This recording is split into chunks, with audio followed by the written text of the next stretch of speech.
లూకా 23వ అధ్యాయం 43వ వచనం. నేడు నీవు నాతో కూడా పరదైసులో ఉందువని నిశ్చయముగా నీవు చెప్పుచున్నానని. తండ్రి దయచేసి ప్రభు పరిశుద్ధ పరిస్థితులయ్యా అయ్యా మీ శ్రమను ధ్యానకాలంలో నా ప్రభా ఈ 40 రోజులు నా ప్రభా మీ శ్రమను ధ్యానించుకుంటూ నా ప్రభా మేము నా ప్రభా 40 రోజులు గడిపినాం తండ్రి. మీరు ఇచ్చిన కృపగా స్తోత్రములయ్యా. అలాగే నా ప్రభా శుక్రవారం అయినా నా ప్రభా మీ శ్రమలు నా ప్రభా ధ్యానించుకుంటూ నా ప్రభా మేము మీ సన్నిధిలో చేరి ఉండగా నా ప్రభా మీరు మమ్మల్ని జ్ఞాపకం చేసుకున్నారు. స్తోత్రములయ్యా.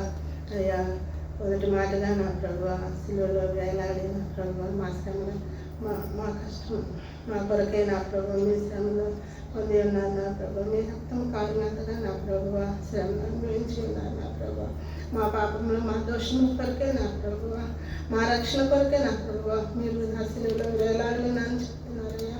మొదటి మాటగా నా ప్రభా నా తండ్రి ఎన్ని కష్టములు పెడుతున్నావు కానీ నా ప్రభా కొరడాలతో కొడుతున్నా కానీ తండ్రి వీరేం చేస్తున్నారో వీరేం చెప్పి నా ప్రభు మీ తండ్రి నా తండ్రి మీ తండ్రి అంటున్నారు నా ప్రభు. తండ్రి వేడుకొని ఉన్నారు నా ప్రభు. అన్ని కష్టాల్లో కూడా నా ప్రభు ఏం చేస్తున్నారో కూడా తెలియదు అని నా ప్రభు మా కొరకే నా ప్రభు ప్రేమను చూపుతున్నారు నా ప్రభు. ప్రేమను పంచుతున్నారయ్యా. మీకు స్తోత్రం అయ్యా. మేమైతే నా ప్రభు మమ్మల్ని జ్ఞాపకం చేసుకోలేకపోతున్నామయ్యా. ఒకసారి విడిచిపెట్టేస్తున్నాం తండ్రి. అయినా కూడా నా ప్రభు ఆలోచిస్తున్నదేమో మీకు స్తోత్రం అయ్యా. మా తండ్రి మొదటి మాట జ్ఞాపకం చేసుకున్నగా నా ప్రభు రెండో మాటగా నా ప్రభు శిలువలో వేలాడుతుండగా మీతో పాటు నా ప్రభు కలిద్దామని బండి కొడదామని కూడా ఇద్దరు నా ప్రభు మీ పక్కన నా ప్రభు సిలువ వేస్తుండగా నా ప్రభు వారు కూడా నా ప్రభు దీని నుంచి హింసించుండగా నా ప్రభు ఒక దొంగ నా ప్రభు పశ్చాత్తాపడుతున్నా ప్రభు. తండ్రి నన్ను నీ రాజ్యం వెళ్ళినప్పుడు నన్ను జ్ఞాపకం చేసుకొని ప్రార్థించి ఉన్నప్పుడు నా ప్రభు నేను నువ్వు నాతో కూడా పని పాపను రక్షించి నా ప్రభు నీ యొక్క రాజ్యంలో చేర్చుకున్న దేవా. అట్లాంటి పాపమైన మమ్మల్ని కూడా నా ప్రభు నీ రాజ్యంలో చేర్చుకుని నా ప్రభు మా యొక్క పాపమును భరించి నా ప్రభు మమ్మల్ని నా ప్రభు రక్షించి మీ సన్నిధిలో చేర్చుకుంటున్న దానికి స్తోత్రములు. దొంగలో బయటపడదామని క్షమించిన రీతిగా నా ప్రభు మమ్మల్ని క్షమించి నా ప్రభు నీ యొక్క శిలువ ధ్యానంలో నా ప్రభు మేము మరువుగా నా ప్రభు ఎన్నడూ కూడా నా ప్రభు ధ్యానించుకుంటూ నా ప్రభు మా రక్షణ మేము కాపాడుకుంటూ ప్రభు దయచేయండి అయ్యా. అలాగే నేను చదివిన రెండవ పాట చదివిన బిడ్డను నా ప్రభు ఆశీర్వదించండి అయ్యా.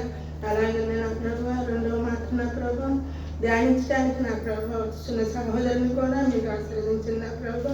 తెలుగు జ్ఞానంలో జ్ఞాపకం దయచేయండి అయ్యా. నా ప్రభు మీ చాకసీలు చెంత మరుగుపరిచి నా ప్రభు మీరే ఆమెలో మాట్లాడమని నా ప్రభు నా యొక్క మర్మములు అన్నింటినీ నా ప్రభు మీరు ఆ బిడ్డ ద్వారా మాకు తెలియచేయమని ప్రార్థన చేసి మీ ప్రార్థన మీ సన్నిధిని చేర్చుకున్నామని నా ప్రభు మీ కృపమని యేసుక్రీస్తు యొక్క పరిశుద్ధ నామంలో ప్రార్థించి వేడుకొంచున్నాను తండ్రి.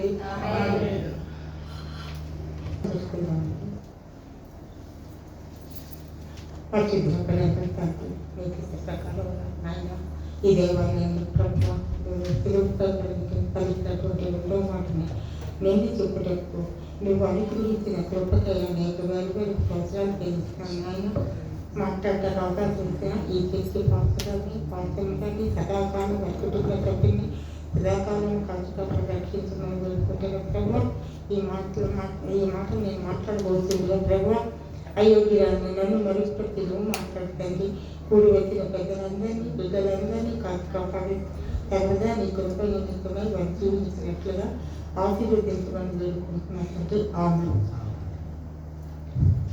ముందుగా ఒక పాట 2 చరణాలు పాడి వాక్యం వెళ్తాము. సంక్రమించిన పాపాలన్నీ కూడా పరిహరించడానికి తన ఏకైక కుమారుని యేసుక్రీస్తుని భూమి మీదకు పంపించినప్పుడు ఆయన ఎన్నో కార్యాలు చేసినట్లుగా మన పరిశుద్ధ గ్రంథం నుంచి తెలుస్తుంది. మరి ఆయన ఎన్నో అద్భుతాలు చేశాడు. నీళ్ళని ద్రాక్షరసంగా మార్చాడు. మరి 5 రొట్టెలు 2 చేపలు 5,000 మందికి ఆయన వడ్డించాడు.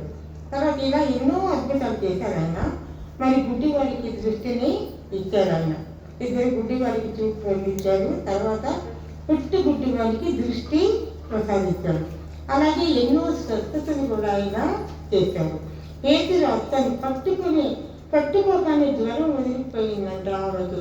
అంటే ఆయన చూపులో స్వస్థత ఉంది, ఆయన స్పర్శలో స్వస్థత ఉంది, ఆయన తాకిడిలో మరణించిన వారు కూడా లేవడానికి శక్తి కలిగినటువంటి దేవుడు ఆయన.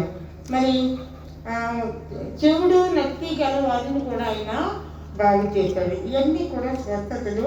శతాధిపతి దాసుడు ఒకసారి దేవుడి దగ్గరికి వచ్చి ఆయన బోధ చేస్తూ ఉన్నప్పుడు, ప్రభువా నా దాసుడు అనారోగ్యంతో మంచం మీద పడి ఉన్నాడు ప్రభువా, నువ్వు వచ్చి చూడు నాయనా అన్నప్పుడు, నువ్వు వెళ్ళు అనగానే ఆ రోగి స్వస్థత పొందటం అనేది జరిగిందంట.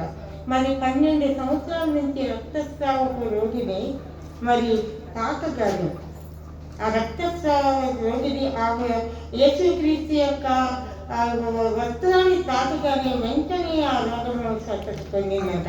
తర్వాత మరి పవిత్రాత్మ దెయ్యాలన్నింటినీ కూడా ఆయన మొదలుపెట్టాడు. తర్వాత కుష్ఠరోగుల్ని 10 మంది కుష్ఠరోగుల్ని ఆయన, ప్రభా మేము కుష్ఠరోగులు మమ్మల్ని బాగు చేయ ప్రభు అన్నప్పుడు, సరే మీ యాజకుల దగ్గరికి వెళ్ళండి అని ఆ మాట చెప్పగానే ఆయన మధ్యలో నడవకముందే వాళ్ళు తాగిపోయారంట. అంటే ఆయన మాట చేత కూడా స్వస్థతే ఉంది. అలాగే చనిపోయిన వారిని ఆయన బ్రతికించాడు. లాజరు సమాధి నుంచి బయటికి రా అలాగే ప్రేత వస్త్రాలతో లాజరు బయటకు వచ్చేసాడు. చూడండి, ఆయన మాటలే ప్రాణం పోయిన వారు కూడా బ్రతికించే దేవుడు మన యేసుక్రీస్తు. అందువల్ల మనం ఆయన ఏదో విశ్వాసం ఉండాలి. మనం ప్రార్థన చేసినప్పుడు తప్పకుండా మన కోరిక ఆయన తీరుస్తాడనే నమ్మకం అనేది మనకి విశ్వాసం అంటారు. దాన్ని విశ్వాసము కలిగి ఉండాలి. ప్రార్థించేటప్పుడు మనం విశ్వాసంగా ఉండి ప్రార్థించినప్పుడు మనం ఏదైనా కూడా ఆయన అనుగ్రహించే దేవుడు. అలాగే మరియు నాయీరు విధేయరాలి కుమారుని ఆయన తాకి బ్రతికించాడు. అలాగే మరి యాయీరు కుమార్తెని బతికించాడు. మరి జక్కయ్య అతడు ఎక్కువగా పన్ను వసూలు చేస్తూ ఉన్నప్పుడు ఒకరోజు యేసుక్రీస్తు తన దారి వెంటగా వెళ్తూ ఉన్నప్పుడు పొట్టివాడు కాబట్టి జక్కయ్య చెట్టుకి కూర్చున్నాడంట. అప్పుడు యేసుప్రభు అక్కడికి వచ్చి, నువ్వు చెట్టు దిగి జగ్గగా నీ ఇంటికి రావాల్సింది నేను అన్నప్పుడు ఆయన ఇంటికి వెళ్ళటము, వెంటనే ఎప్పుడైతే పరిశుద్ధ దేవుడు జక్కయ్యని దగ్గర ఉన్నాడు, అతని పాపాలన్నీ కూడా ఒప్పుకొని, నేను ఎవరిదైతే 4 రెట్లు నేను ఎవరి దగ్గరైతే నేను అనవసరంగా పన్ను వసూలు చేశాను వాళ్ళకి 4 రెట్లు నేను ఇస్తాను ప్రభువా అన్నాడు. తర్వాత మరి పేదవారికి మిగిలినంత కూడా ఇస్తాను. అప్పుడు నువ్వు కూడా అబ్రహాము కుమారునివే అని అన్నాడు జక్కయ్య. అంటే జక్కయ్య తనలో ఉన్నటువంటి దోషపూరితమైన మనస్తత్వం వస్తే పోయి దేవుడి పక్కన నిలబడ్డాడు కదా, అతనికి మారు మనసు వచ్చేసి తన పాపాలన్నీ ఒప్పుకున్నప్పుడు అప్పుడు యేసుక్రీస్తు అతనితో నువ్వు కూడా అబ్రహాము కుమారుడివే అన్నాడు. అలాగే మరి ఇంకా మరి ఆయన నామంలో ఎన్నో స్వస్థత చేశారంట తన శిష్యులందరూ కూడా. రోగులందరూ ఎందువల్ల చేశారు వాళ్ళు? ఆయన బోధలు విని ఆ బోధల ద్వారా వాళ్ళకి స్వస్థతలు ఆయన ఒక శక్తి వచ్చేసింది అనమాట. ఈ దేవుడి శక్తి వచ్చినప్పుడు వాళ్ళందరూ కూడా బాగు చేయటం అయ్యేది కూడా చేశారంట. మరి ఆయన తన శిష్యులకు పరిశుద్ధాత్మను కూడా వివరించారు. అయితే మన వాక్యం ఏంటంటే, నేడు నీవు నాతో కూడా పరదేశంలో ఉందివని నిశ్చయముగా నీతో చెప్పుచున్నాను అని. పరదేశం అంటే నీకు చెప్తాను ఎవరికైనా చెప్తారా? ఎవరైనా అయితే చెప్తారు, నీకు చెప్తారా? పరదేశం అంటే భూలోకం కింద ప్రదేశం. అందులో నచ్చింది పవిత్రులైన వాడు, నీలాంటి వాడు, నీతి పరులు, యోగ్యులైనటువంటి వాడు ఆత్మలు అందులో ఉంటాయంట. ఆ కింద ప్రదేశంలో ఉన్నప్పుడు వాళ్ళు దేవుని కోసం ఎదురు చూస్తూ ఉన్నారంటే ఈ ఆత్మలన్నీ కూడా యేసుప్రభు ఎప్పుడు శిలువ మీద మరణిస్తారు, ఎప్పుడు మన దగ్గరికి వస్తారు, వాళ్ళని ఎప్పుడు పరలోకానికి తీసుకెళ్తారని వాళ్ళు ఎదురు చూస్తూ ఉన్నారంటే ఆయన కోసం. ఏనండి అయిన తర్వాత అంటే ఈ పరదేశంలో ఎవరు ఉంటారంటే నీతి పరులైనటువంటి వారి ఆత్మలు అందులో ఉంటాయి. ఈ పరదేశం అంటే వేరే పరలోకం కాదండి, ఈ దేశం వేరు, భూమి మీద భూమి కింద ఉన్నటువంటి ప్రదేశం అది. అయితే శిలువ మరణం ఎవరైనా కూడా శిలువ మరణం పొందాలి అంటే వాళ్ళు ఎంతో వేదన పడతారంట. వాళ్ళు వేసిన వాళ్ళని తెగ తిట్టి వదిలిపెడతారంట.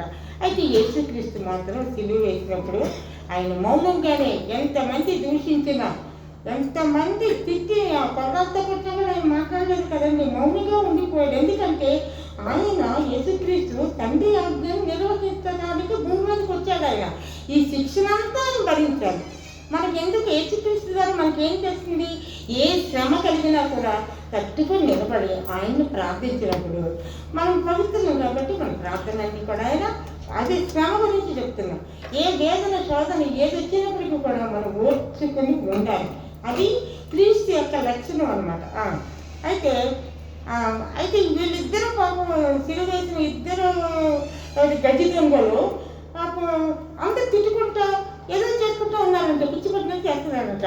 అయితే మరి యేసుక్రీస్తు ఎందుకంటే ఆయన తండ్రి ఆజ్ఞను నిర్వహించాలి కాబట్టి ఆయన ఎందుకు వచ్చాడు భూమి మీదకి?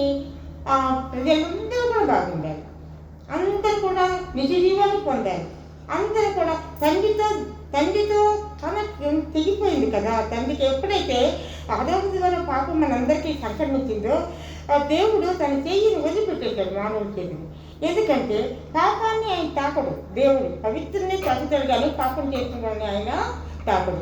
అందువల్ల మరి ఆ విధంగా మరి తండ్రికి మానవుడికి కనెక్షన్ కట్టేపోయింది. ఎప్పుడైతే తినవద్దన్న పండు తిన్నాడు ఆదాము, ఆజ్ఞ అతిక్రమము పాపం, ఆ పాపం అందరి మీదకి వచ్చేసింది అనమాట.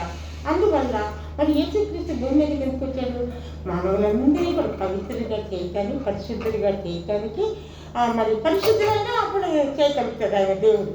చేయటానికి ఆయన భూమి మీదకి వచ్చినప్పుడు ఎన్నో స్వస్థతలు, ఎన్నో మరి సూచక క్రియలు, ఎన్నో మరి దెయ్యాన్ని వదిలిపెట్టడం, మరి ఆ కుష్ఠరోగులు బాగుండేది, ఎన్ని మంచి కార్యాలన్నీ చేస్తా ప్రజలందరూ ఎంతో యేసుక్రీస్తుని మెచ్చుకున్నారంట. ఆయన భూమి మీదకి ఎలా వచ్చాడు? ఒక దాసుని స్వరూపం ధరించాడండి. ఒక సూటు బూటు వేసుకుని రాలేదు భూమి మీదకి. ఆయనకి దాసుని స్వరూపం చేసి శిష్యుల పాదాలు కూడా కడిగాడండి. ఎంత గొప్ప దేవుడండి. మనం కడుగుతున్నాం, అసలు న్యాయం చేసినాక అందరూ యాజకుల పాదాలు కడగాలి, మనం ఒకరి పాదాలు ఒకరు కడుక్కోమని చెప్పాడు దేవుడు. ఎక్కడుందండి? లేదు కదా.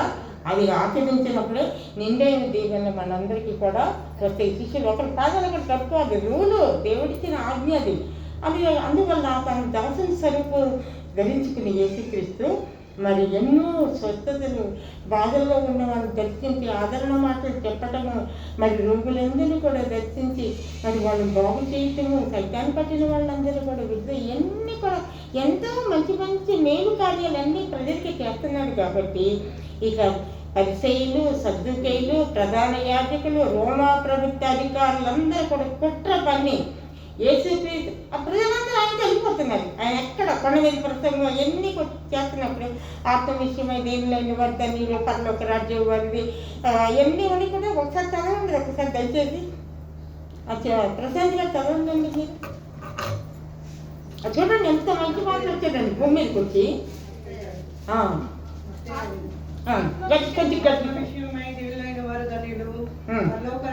ఒక్క నిమిషం. ఆత్మ విషయం అంటే ఆత్మ అంటే దేవుడు, యెహోవా దేవుడు మరి ఏదైనా వనాన్ని సృష్టించి మరి ఆ వనం ఉట్టిగా ఉంటుందని చెప్పి ఒక మట్టితో ఆదాముని సృష్టించి నాసికారంధ్రాలు ఊపిరి ధరించాడు.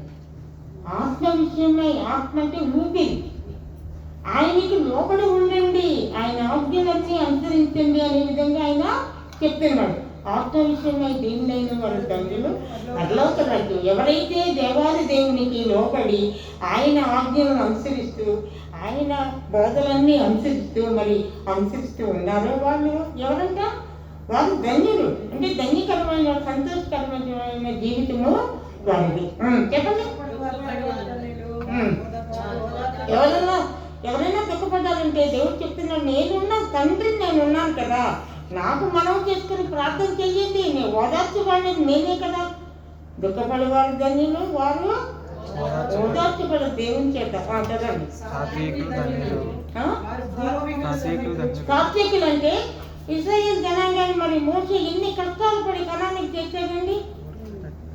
అంత ఓర్పు, అలా ఎంత కొట్టడం ఒకటే తక్కువ, అంత ఓదార్పు కలిగి ఉన్నాడు. సాత్వికులు అంటే ఎదుటివాడిని హింసించిన మన నిబ్బరం కలిగి ధైర్యంగా ఉండి ఏదైనా దేవుని ప్రార్థించినట్లయితే వాళ్ళు సాత్వికులు, వాళ్ళకి ఓర్పు ఎక్కువ ఉంటుంది. సాత్వికులు అలా మనం ఉండాలి. ఎదుటి వాళ్ళు మనం విసికిచ్చినప్పుడు సాత్వికత్వం కలిగి ఉండాలి. నీతి కొరకు ఆకలి దప్పులు గలవారు ధన్యులు, వారు తృప్తిపరచబడు. నీతి అంటే యథార్థంగా ఉండటం, నిజంగా ఉండటం. అలా ఉన్నప్పుడు మన వద్ద ఈ గుణాలన్నీ మనం అన్నీ అలవర్చుకోవాలండి. పర్లోక రాజ్యానికి వెళ్ళాలంటే మనం ఈ గుణాలన్నీ అలవర్చుకోవాలి. అది వెళ్ళలేము, మనం నరకంలోకి వెళ్ళిపోతాం. అగ్ని ఆడదు చెప్పండి. వెరీ గుడ్, చదువు.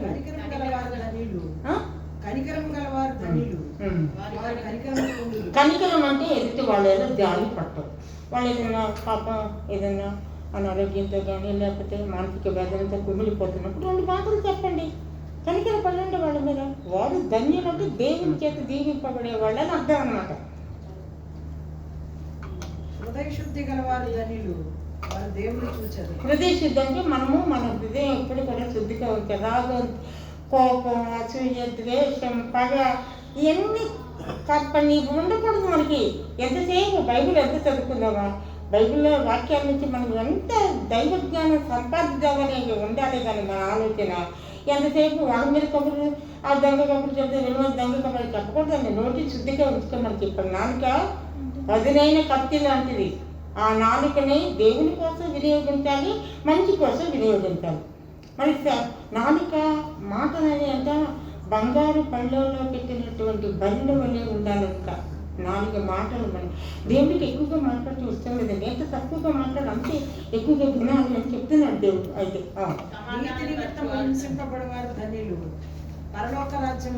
ఎవరైనా కూడా నీతిగా ఉన్నప్పటికీ వాళ్ళ మీద అబండాలేసి ఎంత ద్వేషించి విసిగించి చేసినా కూడా వాళ్ళు ఓర్పు కలిగి ఉన్నారనుకోండి, వాళ్ళు ధన్యులు. దేవుని చేత దీవెనలు అనేకం పొందగలుగుతారు. ఎక్కడా అది సమాధాన పరచాలంటే మనలోనే ఎక్కడైనా కానీ గొడవలు పడుతున్నప్పుడు వాళ్ళ దగ్గరికి వెళ్ళి మంచి మాట చేస్తే ఇద్దరిని కూడా మిత్రులుగా చేయాలి. వారు ధన్యులు. ఈ లక్షణాలు ఉన్న వాళ్ళందరూ కూడా దేవుని దీవెనలో పొందుతారు అపారంగా. అయితే ఈ శిలువ మరణం పొందిన వాళ్ళు ఎప్పుడు కూడా ఈ తిట్టుకోవటం, ఇతరులను తిట్టుకోవటం, పెద్ద పెద్ద అరుపులు అవటం అలా చేశారు. కానీ యేసుక్రీస్తు మాత్రం అలా చేయరాడు, సహించుకుని ఉన్నాడు. ఎంతసేపు కొల్లాలతో కొట్టినా, నెత్తి మొలకెట్టం పెట్టినా, మరి సూదులు వంటి మేకులతో గుచ్చినా ఆయన ఏమీ నోరు తెరవలేదండి. గొర్రెలాగా ఆయన ఉండిపోయాడు. మహిళ వహించినటువంటి గొర్రెలాగా తెలుగు మీద ఆయన ఉండిపోయాడు. ఇద్దరు అటు ఇటు మాట్లాడతారు, ఇద్దరు నిందించారు యేసుక్రీస్తుని. ఈయనకి అటు ఇటు 2 బందిపోటు దొంగలలో ఇరువైపులా వేయడం జరిగింది. ఈ బందిపోటు దొంగల కార్యక్రమాలు ఏంటంటే అరణ్యంలో కానీ ఎక్కడ కానీ వెళ్తున్నప్పుడు వాళ్ళ దగ్గర ఉన్న సొమ్మంతా లాక్కోవటం, కొట్టడం, వీళ్ళంటే కత్తితో పొడవటం వీళ్ళ పనులు అనమాట. అన్నీ వాళ్ళు చేసే ఎన్ని అక్రమాలు. ఇలాంటి అక్రమాలు కలిగినటువంటి 2 దొంగల్ని దేవుని కట్టి ఇటు ఉంచారు. అయితే ఈ దొంగల్లో ఒక దొంగకు మాత్రం మారు మనసు వచ్చింది. ఎందుకు వచ్చింది చెప్తారా?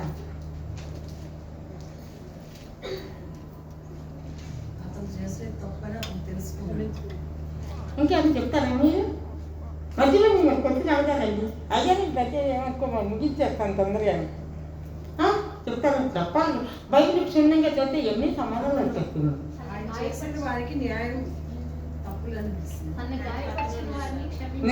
నో పవిత్రమైన దేవుడు ఉన్నాడండి పక్కన. దేవాది దేవుడు ఉన్నప్పుడు అన్యాయం ఎందుకు చేస్తాడు? తెలుసు కదా, ఆయన ప్రభావం ఉంటుంది అనమాట. దేవుడికి మానవుడికి తేడా లేదా? అర్థంగా మారు మనసు వచ్చేసింది. చూడండి,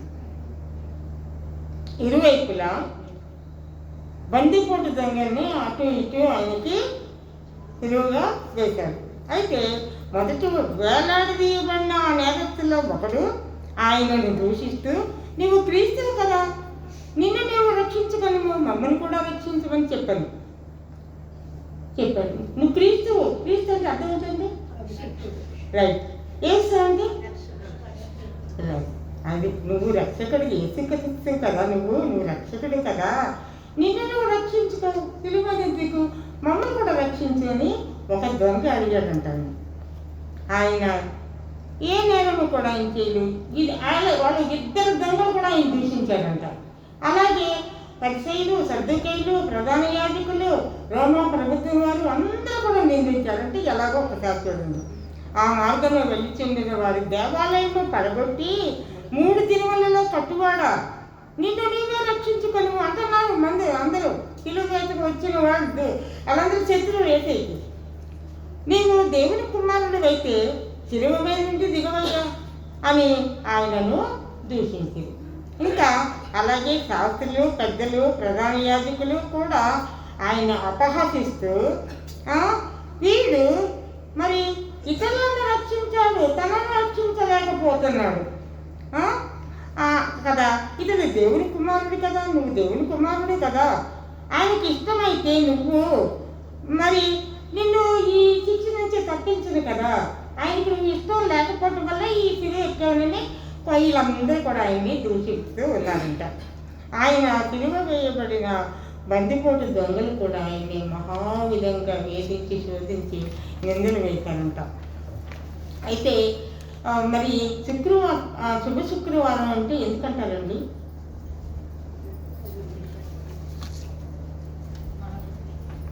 శుభ శుక్రవారం అనేది ఎందుకంటారండి? దేవుణ్ణి సిలువ వేసిన రోజు.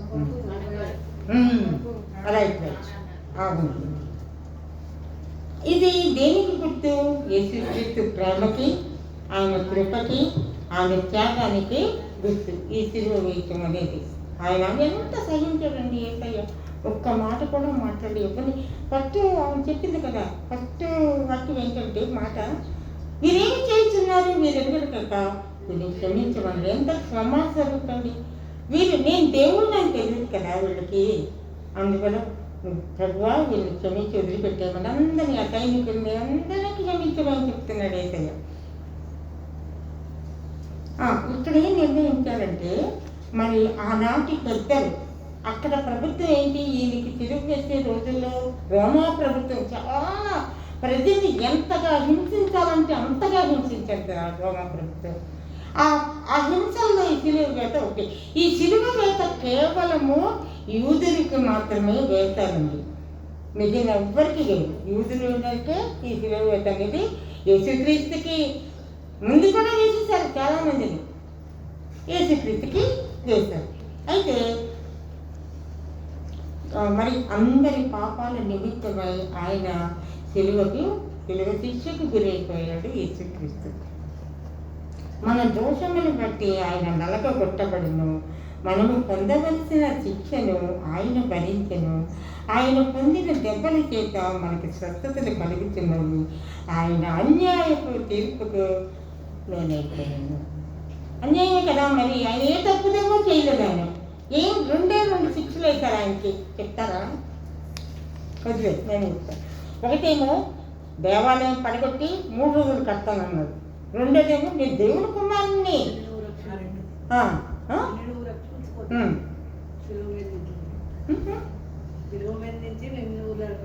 అవును, అందుకని 2 నేరాలు ముఖ్యమైన ఏంటంటే, ఒకటేమో నువ్వు దేవుని కుమారుడివి అంటున్నాడు, ఆయన దేవుడు అనుకోవట్లేదు ఎవరు.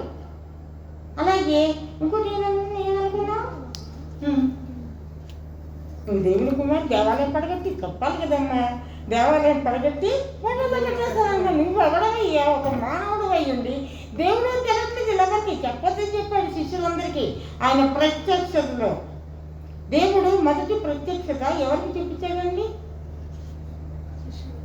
మగ్దలేని మరియ స్త్రీ ప్రముఖ పాత్ర వహించింది, అక్కడ పురుషుడు కాదండి. స్త్రీకి అంత ఏకత వచ్చింది చూడండి. అంటే మరి అది ఇంకా ఏం చెప్తున్నాడంటే, పూర్వం ఎవరైనా పాపం చేస్తే రోమా ప్రభుత్వ కాలంలో వారికి ఆ పాపానికి బలి పశువుని శిక్షగా ఇచ్చేవాళ్ళంట. కానీ ఇక్కడ మనం ఏంటి, మనందరి పాపాలు మోసుకెళ్ళిపోవద్దు, దేవుని గొర్రెపిల్ల ఆయన. అంతే కదా, మన పాపాలన్నీ ఆయన భుజం మీద వేసుకున్నాక ఎందుకంటే తండ్రి ఆజ్ఞతో ఆయన కొనసాగుతూ ఉన్నాడు. ఆయన తనను తాను అర్పించుకున్నట వలన మనము నిర్దోషులముగా ఎంతబడినాము. ఆ పాపాలన్నీ కూడా తన మీద వేసుకొని శిలువ శిక్షను భరించి మరి రోజస్తమానం శిలువ మీదే ఉండి ఆయన 3 గంటల వరకు శిలువ మీదే ఉండి రక్తాన్ని చిందించి ఆ ముళ్ళకిటాన్ని భరించి వాళ్ళ గాయాలు మరి ఆ కొరడాలతో కొట్టారు, మరి మేకులతో కాళ్ళు చేతులు దిగగొట్టారు. ఇవన్నీ కూడా భరించాడు 3 గంటల వరకు. 9 గంటల నుంచి 3 గంటల వరకు ఏ మానవుడన్నా చేతి భరిస్తాడండి? ఎందుకంటే ఆయన దేవుడు. మరి దేవుని ఉద్దేశం ఏంటంటే మరి తన కుమారుని భూమి మీదకి పంపించి మరి తన చేత రక్తము చిందించే విధంగా శిలువ మరణం శిక్ష విధించి ఆ రక్తం కార్చిన తర్వాత మానవుల పాపాలన్నీ కూడా పరిగణింపబడి మానవులందరూ పరిశుద్ధులయ్యారంట. ఆయన ఉద్దేశమే అది, యెహోవా దేవుని ఉద్దేశం. అందువల్ల ఆయన అప్పుడు మరి యేసుక్రీస్తు సిలువేసిన తర్వాత ఎక్కడికి వెళ్ళాడండి? ఆయన మరణించిన తర్వాత భూమి మీదకి వెళ్ళాడు. పరదేశం అంటే భూమి కింద భాగం అనమాట.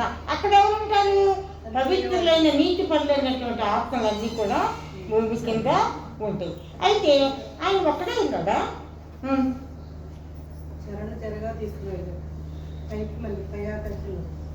ఆయన సిలువ వేయబడిన 2వ దొంగ ఉన్నాడు కదా, తన పాపాలన్నీ ఒప్పుకుంటాడు దేవుడు. ఎప్పుడైతే దేవుడు తన ప్రక్కన ఉన్నాడో, ప్రభువా నేను పాపం చేశాను, నన్ను పాపింది ఆయన, నువ్వు నీ రాజ్యంలోకి వెళ్ళేటప్పుడు నన్ను కూడా జ్ఞాపకం చేసుకో తండ్రి అని చెప్పి ఆయన మొరపెట్టుకున్నాడంట. ప్రార్థన లాంటివి మొరపెట్టుకున్నాడు. అప్పుడే ఇదంటారు, నీవు నాతో కూడా పరదేశంలో ఉండవు. అందువల్ల ఆయన మృతి చెందిన తర్వాత 3 గంటలకి మృతి చెందిన తర్వాత ఆ దొంగను కూడా తీసుకొని పరదేశంలోకి వచ్చాడు. పరదేశంకి వచ్చిన తర్వాత అక్కడ మరి ఆయన వెళ్ళి అక్కడ కూడా వాక్యం చెప్పాడంట. ఆత్మలకు వాక్యం చెప్పాడంట దేవుడు యేసుక్రీస్తు. ఆత్మల వాక్యం చెప్పి వాళ్ళని పరిశుద్ధంగా చేసి వాళ్ళందరూ కూడా ఈ దొంగ చెప్పడందరినీ కూడా ఆయన తీసుకెళ్ళకుండా అది దేవుని ఉద్దేశం. మరి చివరిలో 2 క్వశ్చన్లు వస్తే చెప్పండి. మరి వినండి. మరి ఈ యేసయ్య సిలువ మీద 7 మాటలు పలికారు కదా, ఆ 7 మాటలు ప్రతి క్రైస్తవులు అనుసరించాలంట. ఎవరైనా చెప్పగలుగుతారా 7 మాటలు?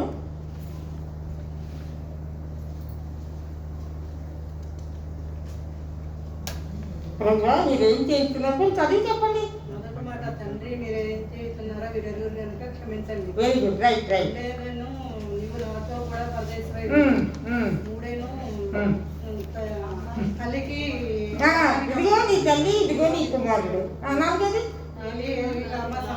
దేవా దేవా నన్ను నేల చేసేసరికి పాప అయిపోయారు కదా యేసుక్రీస్తు, చేయి వదిలిపెట్టేశాడు ఆయన. దప్పికొంది పాపం చిలికిచ్చారు కదా ఆయనకి, తాగటానికి నీరు కూడా లేకుండా పోయింది. నేను దప్పికొనిచున్నాను చెప్పండి. 6వ మాట సమాప్తమైంది. ఏంటి సమాప్తమైందంటే అర్థం ఏంటంటే దేవుడు తనకు అప్పగించినటువంటి బాధ్యతను ఆయన పూర్తి చేశాడు. అందరినీ పరిశుద్ధ రక్తాన్ని ఎప్పుడైతే ఆయన చిందించాడో శిలువ మీద అందరూ పవిత్రులైపోయారు. పాపానికి పరిహారం ఏంటంటే రక్తం చిందించటం. అది యేసుక్రీస్తు చేశాడు. తండ్రి ఆజ్ఞని ఆచరించండి. అంతే కదా. 7వ మాట, తండ్రి నా చేతికి నీ ఆత్మని ఇక్కడ నేను శాంక్షన్ అయిపోయాను నవ్వనమాట. యేసుక్రీస్తు అందరికి వెళ్ళిపోతున్నాడు కదా, మొదట వదిలేసాడు, తండ్రి చేయించేశాడు. ఇప్పుడు మాత్రం చక్కగా దేవుడి సంతోషంగా వెళ్ళిపోతున్నాడు. ఏంటి వీళ్ళందరినీ కూడా పవిత్రంగా చేసి. అయితే ఇక్కడ ఏంటంటే మనం చెప్పుకోవాల్సింది, రెండో దొంగ ఉన్నాడు చూడ. మొదటి దొంగేమో వినండి, మరి మొదటి దొంగేమో పాపంతోనే ఉండిపోయాడు, మరణించాడు. దేవుడు అతను క్షమించలేదు. ఎందుకంటే దేవుడిని ఒక్కలేదు, ఆయన మాటను అంగీకరించలేదు కాబట్టి నరకలోకి వెళ్ళిపోయాడు, చచ్చిపోయాడు ఓ దొంగ.